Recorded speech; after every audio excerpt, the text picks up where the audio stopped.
भवानी शंकर उन्दे श्रद्धा विश्वास रूपिणौ याभ्याम बिना न पश्यन्ति सिद्धः स्वान्तः स्थमीश्वरम। हर हर महादेव। हार्दिक स्वागत करता हूं आप सभी भगवत प्रेमी दर्शकों का आपके अपने ही YouTube चैनल जगत पिता शिव में। भगवान श्री त्रिलोकाधीश महादेव जी की कृपा से आप सभी स्वस्थ सकुशल और प्रसन्न होंगे, ऐसा मुझे विश्वास है। शिवेति नाम पीयूष वर्षधारा परिप्लुताः संसार दव मध्येपि न शोचन्ति कदाचन। अर्थात जो लोग शिव नाम रूपी सुधा की यानी अमृत की वृष्टि जनित धारा में गोते लगा रहे हैं, यानी सरल भाषा में आप समझें कि जो लोग शिव नाम जाप कर रहे हैं वे संसार रूपी दावानल के बीच में खड़े होने पर भी कदापि शोक के भागी नहीं होते। अर्थात संसार रूपी महाअग्नि के मध्य में रहते हुए भी वो विचलित नहीं होते और सदैव अपने लक्ष्य के प्रति समर्पित रहते हैं। आज का वीडियो भी शिव नाम जाप से ही संबंधित है और हम भली प्रकार से आज जानेंगे कि शिव नाम जाप करने से हमारा तपोबल कैसे बढ़ता है। हालांकि आप कोई भी पूजा पाठ करते हैं, आपके कोई भी इष्ट देव हैं, आप उनके मंत्र का जाप करते हैं, उनके नाम का जाप करते हैं, स्तोत्र का पाठ करते हैं, चालीसा का पाठ करते हैं या किसी भी प्रकार से अपने इष्ट देव की आप सेवा में लगे हैं, तो निश्चित रूप से आपका तपोबल बढ़ेगा ही, वृद्धि को प्राप्त होगा।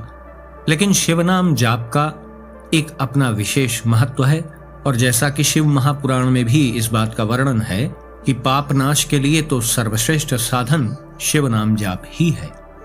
शिव महापुराण में वर्णन है कि पाप मूलानि दुखानि विविधान्यपि शौनक शिव नामैक नश्यानि नान्य नश्यानि सर्वथा। अर्थात पाप मूलक जो नाना प्रकार के दुख हैं वो एकमात्र शिव नाम से ही नष्ट होने वाले हैं। दूसरे साधनों से संपूर्ण यत्न करने पर भी पूर्णतः नष्ट नहीं होते हैं।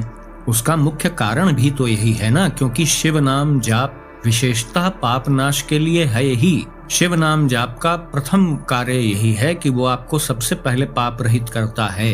अब यहाँ पर कुछ दर्शक ऐसा कह सकते हैं कि कोई श्री राम जी का नाम जाप कर रहा है, कृष्ण जी का नाम जाप कर रहा है, तो क्या उसके पाप नष्ट नहीं होंगे?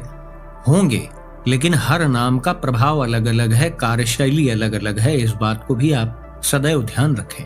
और जैसा कि शिव महापुराण में अभी मैंने आपको स्पष्ट रूप से बताया भी कि दूसरे साधनों से तात्कालिक रूप से शीघ्रता से ऐसा कर पाना थोड़ा कठिन है। अब यहाँ पर यह बात लिखी है तो इसका कोई विशेष कारण होगा, ऐसे थोड़ी लिखी जाएगी। और ये एक अनुभवतीत बात भी मैं आपको बता रहा हूँ। शिव नाम जाप करने पर मन में पवित्रता बहुत तेजी से आती है। सबसे अच्छा उपाय है कि आप किसी की बातों में ना आए, आप स्वयं करके देख लें। अब यहाँ पर यह भी प्रश्न उठता है कि आज का वीडियो तो तपोबल के विषय पर है, फिर यहाँ पर पाप नष्ट करने की बात क्यों की जा रही है?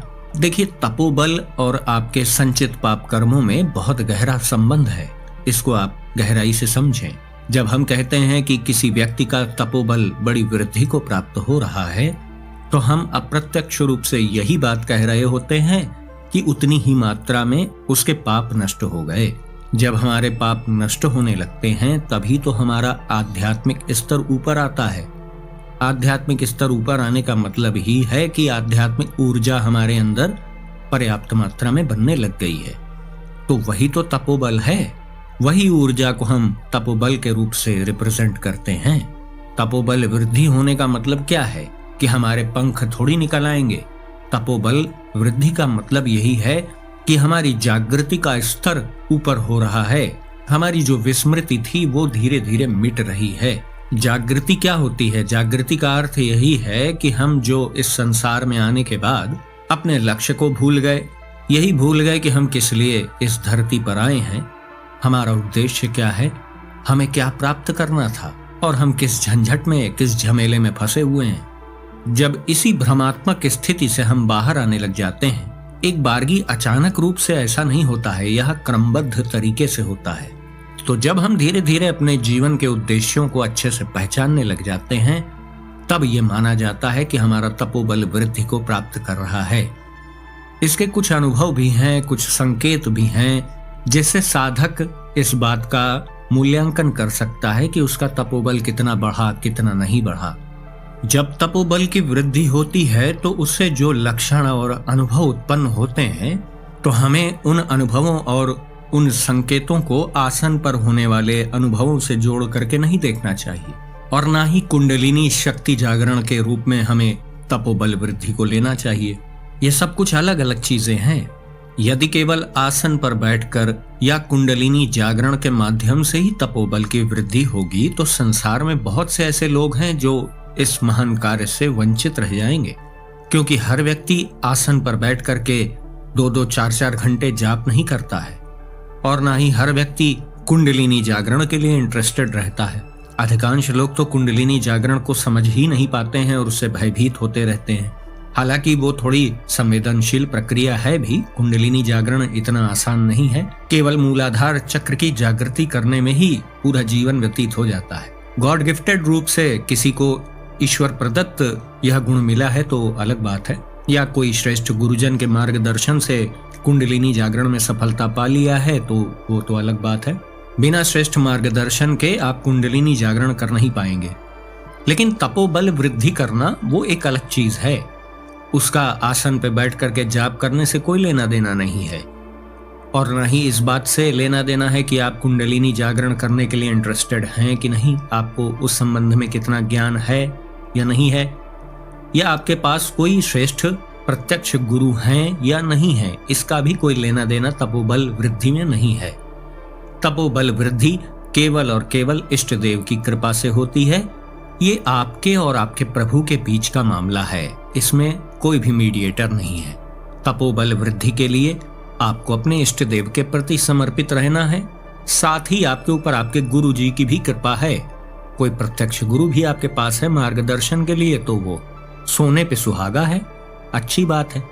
लेकिन यदि आपके पास प्रत्यक्ष गुरु नहीं है तो भी तपोबल की वृद्धि हो सकती है। सबसे मुख्य कार्य तो इसके लिए है कि आप अपने इष्ट देव का नाम जाप करें। शिव जी के हजारों नाम हैं, जो नाम आपको प्रिय लगे, जिस नाम में आपकी चित्त वृत्ति रम जाए, जो नाम आपको बहुत प्रिय लगे, उस नाम का जाप आप कर सकते हैं। सबसे श्रेष्ठ नाम तो शिव नाम ही है, जिसका बहुत बखान शिव महापुराण में भी किया गया है और अन्य शास्त्रों में भी शिव नाम की बहुत महिमा बताई गई है। शिव नाम का एक सूत्री कार्यक्रम है, वो आपको पाप रहित करता है और पवित्र करता है। जिसको अनुभव लेना हो वो अच्छे से शिव नाम जाप करे तो इसका अनुभव उसे अवश्य प्राप्त हो जाएगा। इसी प्रकार से शिव जी के बहुत से नाम हैं, जैसे नीलकंठ, महेश्वर, महेश, शंकर, शंभु, भोलेनाथ, भोले भंडारी। युगल नाम आपको जाप करना है तो सांब सदाशिव, भवानी शंकर, उमा शंकर, गौरी शंकर, उमा महेश, बहुत से नाम हैं शिव जी के। जो भी आपको प्रिय लगे आप उसका जाप कर सकते हैं। निश्चित रूप से इससे पाप नष्ट होंगे तो अपेक्षाकृत तपोबल की वृद्धि होगी। ये एक समीकरण के जैसा है। समीकरण का यही सिद्धांत है ना कि बराबर के दाहिने और बाएं दोनों साइड यानी राइट और लेफ्ट एक ही मूल्य की संख्या होनी चाहिए, तभी तो वो समीकरण बनेगा, इक्वेशन बनेगा। जितनी मात्रा में हमारा पाप नष्ट होता है उतनी ही मात्रा में हमारा तपोबल भी वृद्धि को प्राप्त करता है। यही सीधा सा सिद्धांत है इसमें। अब इसमें नाम जाप को सर्वप्रथम सबसे ऊपर क्यों रखा गया? क्योंकि सभी ये जानते हैं कि नाम जाप से ही सर्वाधिक तेजी से हमारे पाप कर्म नष्ट होते हैं। उपवास रखने पर भी पाप नष्ट होते हैं, निश्चित होते हैं। तो आप अपने इष्ट देव से संबंधित उपवास रख सकते हैं। हफ्ते में, 15 दिन में, महीने में, ये 3 तरह के सामान्यतः व्रत होते हैं, उपवास होते हैं जो लोग रखते हैं। यदि आपका स्वास्थ्य अच्छा है, आप युवा हैं, तो आप प्रति हफ्ते व्रत रहने का प्रयास करें। यदि और भी आपके ऊपर जिम्मेदारियां हैं, उतना आप समय नहीं देना चाह रहे हैं, तो आप 15 दिन में 1 दिन यानी प्रदोष का व्रत आप रख लीजिए। यदि इतना भी समय नहीं दे पा रहे हैं तो महीने में 1 व्रत आप रख लीजिए, मास शिवरात्रि का, तो वो भी पर्याप्त है। कुल मिलाकर अपनी शारीरिक स्थिति को देखते हुए, अपने स्वास्थ्य का ध्यान रखते हुए आप उपवास करें। इससे भी पाप नष्ट होते हैं और तपोबल की वृद्धि होती है। जब आपका तपोबल वृद्धि को प्राप्त होने लगेगा, चाहे वो नाम जाप की सहायता से हो रहा हो, चाहे उपवास की सहायता से हो रहा हो, या आप अपने इष्ट देव की नियमित पूजा पाठ विधि पूर्वक करते हैं, उससे तपोबल की वृद्धि हो रही हो, या आप कोई मंत्र जाप करते हो, कोई अनुष्ठान के कारण आपका तपोबल वृद्धि को प्राप्त हो रहा हो, किसी भी प्रकार से हो रहा हो, तो कुछ विशेष लक्षण होते हैं जो मैं आपको बताने जा रहा हूं। सबसे पहला जो लक्षण होता है वह शब्द से जुड़ा हुआ होता है। शब्द का कारक कौन है? आकाश तत्व। जब हमारा आकाश तत्व परिमार्जित होने लगता है और हम पाप रहित होने लगते हैं, तो हमारा आकाश तत्व जो होता है, शरीर 5 तत्वों से ही तो मिलकर के बना है, हमारे शरीर में आकाश तत्व भी विद्यमान है। तो जब हमारा आकाश तत्व बैलेंस होने लगता है, परिमार्जित होने लगता है, पवित्र स्थिति में आने लग जाता है, तो हमें दिव्य ध्वनियां सुनाई देने लग जाती हैं। ऐसा आपको स्वप्न में भी महसूस हो सकता है। ब्रह्म मुहूर्त के समय आप बिस्तर पे होंगे, सो रहे होंगे, तो भी आपको महसूस हो सकता है। आप पूजा पाठ कर रहे होंगे, उस समय भी यह अनुभव आपको अवश्य हो सकता है। और इस बात में ऐसी कोई शर्त नहीं है कि आप आसन पर बैठ करके विभिन्न प्रकार के आसन लगा करके कठोर जप आप करते हो तभी ऐसा होगा, ऐसा नहीं है। तपोबल की वृद्धि केवल और केवल नाम जाप और ईश्वर के प्रति समर्पण भाव से ही आती है। आसन पर बैठ करके जाप करना, विभिन्न प्रकार के यौगिक आसन वगैरह करना, उसका अलग लाभ है, वो अलग चीज है। लेकिन तपोबल की वृद्धि विभिन्न प्रकार से हो सकती है, क्योंकि इष्ट देव के प्रति यदि आप समर्पित हैं तो आपकी हर सेवा को आपके इष्ट देव स्वीकार करते हैं। इसी प्रकार से जब हमारे शरीर में वायु तत्व बैलेंस होने लग जाता है, परिमार्जित होने लगता है, तो हमें दिव्य स्पर्श का अनुभव होता है, क्योंकि वायु तत्व का गुण है स्पर्श। अब वो हमें दिव्य स्पर्श का अनुभव स्वप्न में भी हो सकता है, पूजा पाठ करते समय भी हो सकता है, किसी भी समय आपको ये अनुभव हो सकते हैं। ये जो मैं बता रहा हूँ इसका आप मूल्यांकन करिएगा। तीसरे नंबर पर आता है अग्नि तत्व। यदि हमारे शरीर का अग्नि तत्व बैलेंस होने लग गया तो हमें दिव्य दर्शन भी अवश्य होते हैं। प्रारंभ में तो केवल स्वप्न में ही होते हैं, और थोड़ा थोड़ा जैसे तपोबल क्रमशः वृद्धि को प्राप्त होता जाएगा, तो आज्ञा चक्र पर जब हम आंख बंद करेंगे तो भी दिव्य दर्शन होते हैं। चौथे नंबर पर आता है जल तत्व। जल तत्व का सबसे बड़ा गुण है रस, और रस का संबंध आप सदैव ध्यान दीजिएगा जिह्वा से होता है। तपोबल के कारण हमारे शरीर का जल तत्व बैलेंस होने लगेगा तो हमें दिव्य रसों की अनुभूति होगी। वो स्वाद के रूप में ही जिह्वा पर आए ऐसा जरूरी नहीं है, उसका अनुभव भी आपको अवश्य होगा। वो एक अलग ही अद्भुत रस होगा, अद्भुत ही उसका स्वाद होगा, अद्भुत ही उसका अनुभव होगा। वो जिसे प्राप्त होगा वही समझ सकता है। अब 5वें नंबर पर बारी आती है भूमि तत्व की। हमारे शरीर में अधिकांश रूप में भूमि तत्व और जल तत्व ही तो है। भूमि तत्व का एक ही प्रधान गुण है, वह है गंध।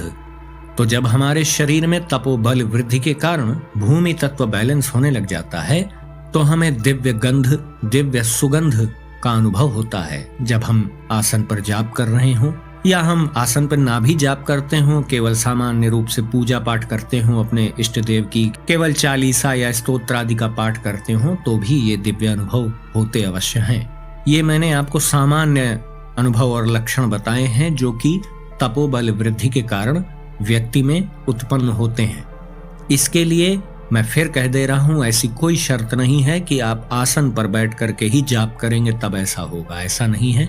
ऐसा होगा तो बहुत से ऐसे किसान हैं, बहुत से ऐसे फौजी हैं, बहुत से ऐसे नौकरी पेशा लोग हैं जो आसन पर बैठ करके कभी जाप नहीं करते, तो क्या उनका उद्धार कभी नहीं होगा? ऐसा नहीं है।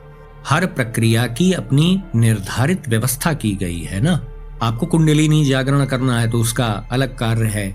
आसन पर बैठकर जाप करने से अलग उपलब्धियां होती हैं, वो अलग चीज है। केवल सामान्य रूप से तपोबल बढ़ने का मतलब ये होता है कि जितना हमारा इधर तपोबल बढ़ा उधर उतना पाप माइनस हो गया। सीधी सी बात है। पाप जितना अधिक माइनस होता चला जाएगा, तपोबल की वृद्धि उतनी अधिक होती चली जाएगी। दोनों में ही, पाप में और तपोबल में नेगेटिव कोरिलेशन है। इसको अच्छे से समझ लीजिए। एक बढ़ेगा तो दूसरा घटेगा। अगर पाप बढ़ेंगे तो तपोबल आपका कहां से बढ़ सकता है? तपोबल डाउन होने लगेगा। आप देखिए ना, आप गलत प्रक्रियाओं में शामिल हो जाइए, कुसंग ज्वाइन कर लीजिए आप, फिर देखिए आपके तपोबल की क्या स्थिति होती है। आपका मन स्वयं बता देगा कि हाँ, अब मन में वैसी पवित्रता नहीं रही जैसी पहले हुआ करती थी। भगवान को देखने का दृष्टिकोण तक आपका बदल जाएगा। ये बहुत सूक्ष्म बात मैं आपको बता रहा हूँ। तो इसीलिए यदि आप तपोबल की वृद्धि करना चाहते हैं और अपने तपोबल की सुरक्षा भी आप करना चाहते हैं तो शिव जी के नाम का जाप करिए अधिक से अधिक, चलते फिरते उठते बैठते हर परिस्थिति में। जब अवसर मिल जाए इस अवसर का आप सदुपयोग करें। नाम जाप में किसी प्रकार का ना कोई विधि निषेध है, ना कोई बंधन है, ना कोई शर्त है, ना हमें इसमें किसी बाहरी साधन की आवश्यकता है, ना किसी सहयोग की आवश्यकता है। तो आशा करता हूं कि जो भी जानकारी आपको दी गई वो आपको अच्छी लगी होगी। यदि वीडियो आपको पसंद आया तो इसे लाइक करें, अपने मित्रों बंधु बांधवों के साथ शेयर करें। यदि इस चैनल का वीडियो आप पहली बार देख रहे हैं तो कृपया इस चैनल को भी सब्सक्राइब करें और बेल आइकन को भी अवश्य प्रेस कर दीजिएगा। तो भगवान श्री भीमा शंकर महादेव जी से मैं ऐसी प्रार्थना करता हूं कि वो आप सभी को सदा सुखी, स्वस्थ और ऊर्जावान बनाए रखें। मिलते हैं अगले वीडियो में एक नई और उपयोगी जानकारी के साथ। तब तक के लिए आप सभी भगवत प्रेमी भक्तों को हर हर महादेव।